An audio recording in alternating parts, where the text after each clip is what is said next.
Okay, this is using your calculator to find the inverse of a function.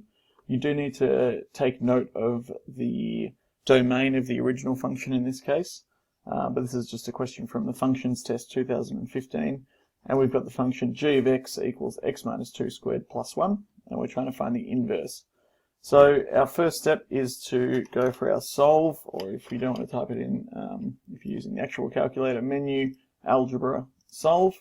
I'm going to swap the x and the y, so I'll rewrite this as x equals bracket y, just check the question again, minus 2 squared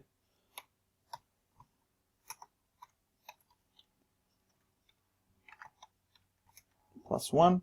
And if I then do comma y, it's going to rearrange this so that it's y equals.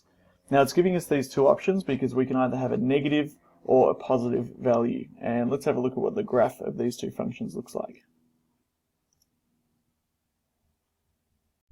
So this black graph is our original function, which you can see it starts at 2 and goes on for infinity, or its domain is 2 to infinity. The pink line here is y equals x. Of course, that's what we're reflecting across, I guess, if you're finding the inverse. And you can see that we've got the positive square root x minus 1 plus 2 value here.